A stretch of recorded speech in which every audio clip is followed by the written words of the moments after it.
Hello and welcome to my confidence commerce classes and my self Vivek Gupta. हम लोग conduct कर रहे हैं micro economics and micro economics का चैप्टर नंबर 2 जिसका नाम है कंज्यूमर्स इक्विलिब्रियम। बच्चों, ये चैप्टर हमारे माइक्रो इकोनॉमिक्स का सबसे बड़ा चैप्टर है। इस चैप्टर से हम बहुत चीज़ें पढ़ चुके हैं। हमने पिछले वीडियोस में हमने डिस्कस किया what is utility, marginal utility क्या होती है, टोटल यूटिलिटी क्या होती है ना, एंड लॉ ऑफ डिमिनिशिंग मार्जिनलिटी क्या होती है, एंड उसके बाद हम लोगों ने पढ़ा था कंज्यूमर्स इक्विलिब्रियम, तो कंज्यूमर को मैक्स सेटिस्फैक्शन कैसे मिल सकता है in case of one commodity and in case of two और मोर कमोडिटीज। इतनी चीजें हम लोग इस चैप्टर से पढ़ चुके हैं। आज जो हम लोग पढ़ने जा रहे हैं एक इंपॉर्टेंट टॉपिक है इस चैप्टर का जिसका नाम है इंडिफरेंस कर्व। आज का टॉपिक मेरे लिए क्या रहेगा? Indifference curve. ये इंडिफरेंस कर्व क्या होता है तो पहले इसकी मीनिंग देखिएगा। It is an alternative combination of consumption of two types of goods. ये क्या है? एक अल्टरनेटिव कॉम्बिनेशन है of consumption of two types of goods which gives the same level of satisfaction. Indifference curve क्या होता है? Indifference curve मुझे बताता है कि कोई कंज्यूमर किन्हीं दो टाइप के गुड्स को कितने अल्टरनेट तरीके से कंज्यूम कर सकता है जबकि उसका सैटिस्फैक्शन लेवल सेम होना चाहिए। उसका सैटिस्फैक्शन लेवल सेम होना चाहिए। मान लीजिए मैं एक कंज्यूमर हूं, तो दो टाइप के गुड्स को कंज्यूम करना चाहते हैं, मान लीजिए गुड एक्स और गुड वाई। तो हम इन दोनों टाइप के गुड्स को कितने अल्टरनेट तरीके से कंज्यूम कर सकते हैं जबकि मेरा सैटिस्फैक्शन लेवल सेम हो। तो सेम सैटिस्फैक्शन लेवल पाने के लिए हम दो टाइप के गुड्स को किसी दो टाइप के गुड्स को कितने अल्टरनेट तरीके से कंज्यूम कर सकते हैं, ये चीज मुझे बताता है इंडिफरेंस कर्व। जैसे बच्चों देखिए एक एग्जांपल लेते हैं कि सपोज करिए प्रेजेंट टाइम में हम एक कंज्यूमर है और हम दो टाइप के गुड्स को यूज कर रहे हैं, गुड एक्स और गुड वाई। ठीक है, प्रेजेंट टाइम में हम गुड एक्स की 1 यूनिट यूज कर रहे हैं और गुड वाई के 20 यूनिट यूज कर रहे हैं। ये क्या है? सब यूनिट्स में है। गुड एक्स की हम 1 यूनिट यूज कर रहे हैं और गुड वाई के 20 यूनिट यूज कर रहे हैं। तो हमें जितना सेटिस्फैक्शन मिल रहा है उतना ही सेटिस्फैक्शन मुझे तब भी मिलता है जबकि गुड एक्स की हम 2 यूनिट और गुड वाई की 15 यूनिट हम कंज्यूम करते हैं। इन दोनों केसेस में हमारा सेटिस्फैक्शन लेवल सेम होता है। हम 1 यूनिट गुड एक्स की यूज करें और 20 यूनिट गुड वाई की यूज करें तो हमें जितना सेटिस्फैक्शन मिलता है उतना ही सेटिस्फैक्शन तब भी मिलता है जबकि हम गुड एक्स की 2 यूनिट और गुड वाई की 15 यूनिट कंज्यूम करते हैं। इसी तरीके से हमें उतना ही सेटिस्फैक्शन, सेम सेटिस्फैक्शन मुझे तब भी मिलता है जबकि हम गुड एक्स की 3 यूनिट और गुड वाई की 12 यूनिट कंज्यूम करते हैं। यानी इन तीनों कॉम्बिनेशन में, इन तीनों केसेस में मेरा सेटिस्फैक्शन लेवल क्या है? सेम है। सेटिस्फैक्शन लेवल क्या है? सेम है। इन तीनों केसेस में हमारा सेटिस्फैक्शन लेवल सेम है। तो ये होगा कॉम्बिनेशन ए, बी और सी। तो इन तीनों केसेस में हमारा सेटिस्फैक्शन लेवल सेम होता है। तो इंडिफरेंस कर्व मुझे क्या बताता है? इंडिफरेंस कर्व मुझे बताता है कि कोई कंज्यूमर किसी दो टाइप के गुड्स को कितने अल्टरनेट तरीके से कंज्यूम करेगा जबकि उसका सेटिस्फैक्शन लेवल सेम होना चाहिए। तो हम देख रहे हैं इन तीनों कॉम्बिनेशन में हमारा सेटिस्फैक्शन लेवल सेम है। हम 1 यूनिट गुड एक्स की और 20 यूनिट गुड वाई की यूज करें, या फिर 2 यूनिट एक्स की 15 यूनिट वाई की यूज करें, या फिर 3 यूनिट एक्स की और 12 यूनिट वाई की यूज करें, इन तीनों ही केसेस में हमारे लिए सेटिस्फैक्शन लेवल सेम रहता है। इसको हम एक ग्राफिकली प्रेजेंटेशन करें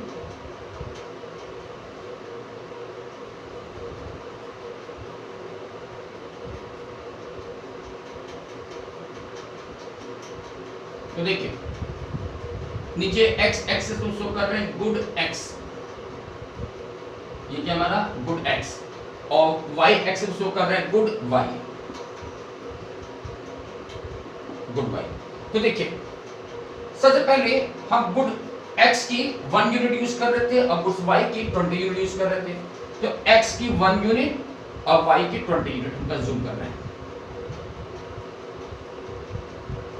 ओके, ये हो गया मेरा कॉम्बिनेशन ए, जबकि गुड एक्स की हम 1 यूनिट यूज कर रहे हैं और गुड वाई की 20 यूनिट कंज्यूम की जा रही है। ठीक है, सेकंड कॉम्बिनेशन देखो क्या हो रहा है। हमने गुड एक्स की एक एक्स्ट्रा यूनिट कंज्यूम किया यानी 2 यूनिट यूज किया, तो गुड वाई की हम 15 यूनिट यूज कर पा रहे हैं। गुड वाई के 15 यूनिट यूज हो रही है और गुड एक्स की 2 यूनिट यूज हो रही है। ये होगा कॉम्बिनेशन बी, जहां पर x की 2 यूनिट यूज हो रही है और y की 15 यूनिट यूज हो रही है। और थर्ड कॉम्बिनेशन में सी वाले कॉम्बिनेशन में क्या हो रहा है कि हम गुड x की 3 यूनिट यूज कर रहे हैं और गुड y की 12 यूनिट यूज कर रहे हैं। तो x की हो गई 3 यूनिट और y की हो गई 12 यूनिट्स। ये होगा कॉम्बिनेशन सी, जहां पर x की 3 यूनिट और y की 12 यूनिट यूज कर रहे हैं। इन तीनों ही कॉम्बिनेशन पर हमारा सेटिस्फैक्शन लेवल क्या है, सेम है, इक्वल है। अब इसका हम कर्व बनाते हैं, तो आप देखिए इसका जो कर्व होगा इस तरीके से जाएगा, इसे हम बोलते हैं आईसी यानी इंडिफरेंस कर्व। आप नोटिस करेंगे कि ये जो मेरा आईसी कर्व होता है, इंडिफरेंस कर्व होता है, वो ऑलवेज डाउनवर्ड स्लोप करता है, डाउनवर्ड स्लोप करता है। और इसका जो शेप होता है वो ऑलवेज कन्वेक्स शेप में आता है।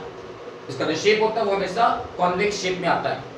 अगर बच्चों आपको याद हो, चैप्टर नंबर 1 में हमने आपको पढ़ा था पीपीसी, प्रोडक्शन पॉसिबिलिटी कर्व, और उसमें याद हो कि जो पीपीसी कर्व होता है वो कॉन्केव शेप में आता है, वो कॉन्केव शेप में था, लेकिन जो हमारा इंडिफरेंस कर्व होता है वो हमेशा कॉन्वेक्स शेप में आता है। अब ध्यान देखिए ये कॉन्वेक्स शेप में क्यों आ रहा है। तो ये कॉन्वेक्स शेप में क्यों आ रहा है, क्योंकि आप नोटिस करिए हम जो गुड x में 1/1 यूनिट इंक्रीज कर रहे हैं। गुड x में जो गेन हो रहा है, जो इंक्रीज हो रहा है, वो एक यूनिट इंक्रीज हो रहा है। देखिए गुड y में हम जो सैक्रिफाइस कर रहे हैं वो कैसे कर रहे हैं कि फर्स्ट टाइम मैंने सैक्रिफाइस किया 5 यूनिट का, फिर सैक्रिफाइस किया 3 यूनिट का। तो आप देख रहे हैं जो सैक्रिफाइस हो रहा है वो धीरे धीरे घटता जा रहा है। ऐसा क्यों हो रहा है, ऐसा क्यों हो रहा है? ऐसा होने का एक कारण है, और वो क्या है, आपने पिछली वीडियो में पढ़ा था law of diminishing marginal utility. जिसकी मीनिंग क्या होती है, लॉ कहता है कि किसी भी प्रोडक्ट को हम जैसे जैसे कंज्यूम करते जाएंगे तो वैसे वैसे उस प्रोडक्ट से मिलने वाला जो सेटिस्फैक्शन लेवल है वो धीरे धीरे घटता जाता है।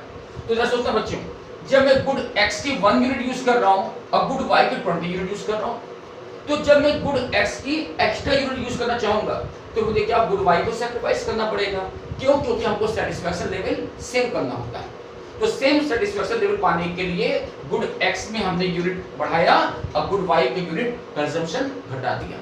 लेकिन ऐसा क्यों हो रहा है कि गुड y में जो सैक्रिफाइस हो रहा है वो पहली बार ज्यादा हुआ, दूसरी बार कम हुआ। ऐसा क्यों हो रहा है? तो ऐसा होने का पीछे कारण है law of diminishing marginal utility. ऐसा क्यों हो रहा है? देखिएगा कि जब फर्स्ट ए वाले कॉम्बिनेशन में देखिए हम y के 20 यूनिट यूज कर रहे हैं और x की तरफ 1 यूनिट यूज कर रहे हैं, तो क्या होगा, y की जब मैं 20 यूनिट यूज कर रहा हूं तो y से मिलने वाला जो सेटिस्फैक्शन है वो मेरे पास y जब ज्यादा है तो उससे हमको सेटिस्फैक्शन कम मिल पा रहा है। तो क्या हुआ, जब हमको गुड x की एक ही यूनिट यूज कर रहे हैं तो जब गुड x की एक एक्स्ट्रा यूनिट बढ़ाएंगे तो क्या होगा, आपको गुड x से हमको ज्यादा सेटिस्फैक्शन मिलेगा। तो गुड x की यूनिट ज्यादा होगी क्योंकि हम गुड x में केवल एक ही यूनिट यूज कर रहे हैं, तो x की यूनिट ज्यादा होगी। तो एक x पाने के लिए पहली बार मैंने क्या किया, 5 यूनिट y को सैक्रिफाइस किया। क्यों? क्योंकि गुड x के मेरे पास केवल एक ही यूनिट है, अब गुड y की 20 यूनिट यूज कर रहा हूं, तो मानी बात है गुड x से आपको यूनिट ज्यादा मिलेगी और हम चाहेंगे गुड x से और ज्यादा यूनिट कंज्यूम करें, तो गुड y के लिए हमने 5 यूनिट सैक्रिफाइस किया। जब हमने 2 से 3 पहुंचे तो क्या हुआ, अब धीरे धीरे x की यूनिट कम होती जाएगी। अगर x की यूनिट कम होती जाएगी तो अगली यूनिट के लिए y का कम सैक्रिफाइस करना चाहेंगे, और जिसकी वजह से क्या हो रहा है कि जो सैक्रिफाइस हो रहा है y में वो धीरे कम होता जा रहा है। तो इसके पीछे कारण क्या है, law of diminishing marginal utility, कि पहली बार x के लिए हमने ज्यादा y को सैक्रिफाइस किया, दूसरी बार मैंने y के लिए कम सैक्रिफाइस किया, तीसरी बार मैंने y को और भी कम सैक्रिफाइस किया, क्योंकि जैसे हम x को यूज करते जाएंगे वैसे वैसे x से मिलने वाली यूनिट कम होती जाएगी। ठीक है बच्चों, तो ये जो हमारा आईसी कर्व होता है वो हमेशा डाउनवर्ड स्लोप करता है और इसका जो शेप होता है वो हमेशा कॉन्वेक्स शेप में ही आता है।